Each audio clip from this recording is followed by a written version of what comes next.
December 6, 2024, a date that will be etched in the memories of many. It was a day that started like any other with people going about their usual routines, but it quickly turned unforgettable. At 10:45 a.m., the ground beneath Northern California decided to dance, catching everyone off guard. And not a smooth waltz, mind you, but a jarring jitterbug that left everyone in shock. A powerful earthquake, measuring a hefty 7.0 on the Richter scale, erupted off the coast of Cape Mendocino, sending shockwaves through the region. Now, earthquakes aren't exactly rare in California. We live in earthquake country, folks. But this one was something else. But this one was different. It was more intense, more widespread, and more terrifying. Its epicenter, the heart of the seismic beast, lurked just 60 miles west of Ferndale in Humboldt County, a place known for its serene landscapes. That's close enough to get your attention, believe me. The people of Ferndale felt it intensely. The tremors weren't shy either. Buildings shook, objects tumbled, and nerves were rattled. People felt the earth move from San Francisco to Sacramento, even as far as Reno, Nevada. The reach of this quake was astonishing. Imagine sitting in your office chair, sipping your coffee, and suddenly you're on a swaying ship. Papers flying, coffee spilling, and hearts racing. That's what it felt like for millions. A December to remember indeed. Earthquakes are like nature's way of saying, hold on tight, folks. But this one came with an extra dose of adrenaline. The big fear after an offshore earthquake? You guessed it, a tsunami. The alarm bells went off, literally. A tsunami warning blared across the west coast, from Oregon all the way down to central California. That's a whole lot of coastline, my friends, and a whole lot of people on high alert. Imagine the scene: millions of people from sleepy seaside towns to bustling cities, suddenly told to drop everything and run. Run uphill, run inland, just get away from the water. It was a mass exodus, a race against a wall of water that, thankfully, never came.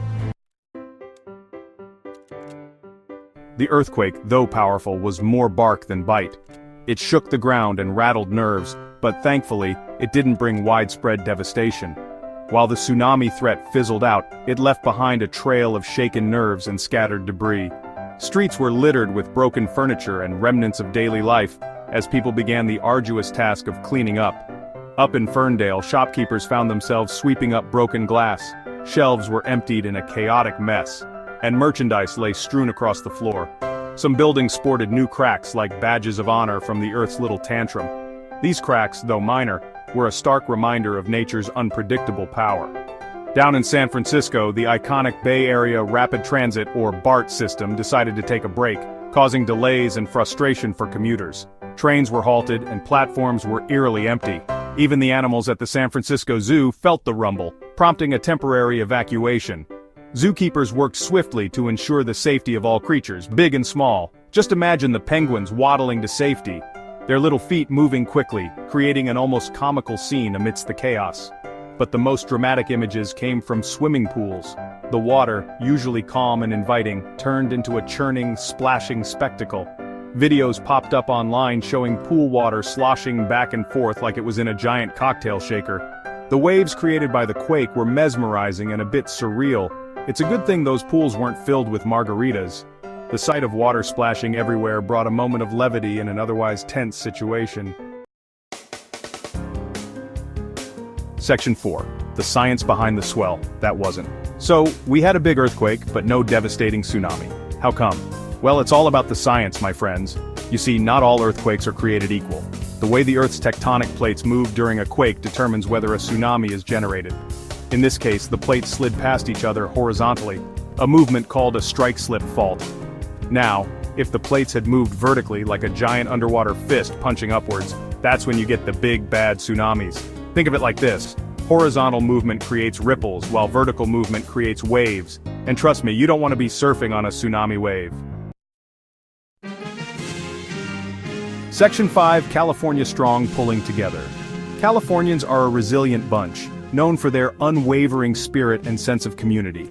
We're used to facing challenges head-on, whether it's earthquakes, wildfires, or the occasional Hollywood scandal that shakes things up. So when the Earth shook on December 6th, we did what we do best. We pulled together, showing our strength and unity. Governor Gavin Newsom didn't waste any time. He was quick to respond, understanding the urgency of the situation. He declared a state of emergency in the hardest-hit counties, ensuring that resources and help got to where they were needed most, without delay.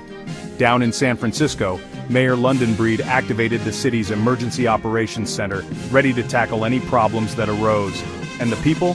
They showed their true colors, coming together in a remarkable display of solidarity and compassion. Neighbors helping neighbors, communities rallying together, everyone sharing information and offering a helping hand, proving that unity is our greatest strength. It's in times like these that you see the true spirit of California shine through, a beacon of hope and resilience for all. Section 6. Be prepared. Lessons from the shaking earth. The December 6th earthquake was a wake-up call, a reminder that we live in a world of natural wonders and occasional natural disasters. But it also reminded us of something else, the importance of being prepared. When the earth starts shaking, you don't have time to Google what to do during an earthquake. You need to know your stuff, have an emergency plan, know your evacuation routes, and keep a kit handy with essentials like water, food, and a first aid kit. Remember folks, knowledge is power. The more you know about earthquakes, tsunamis, and other natural hazards, the better prepared you'll be to face them head on. So stay curious, stay informed, and stay safe.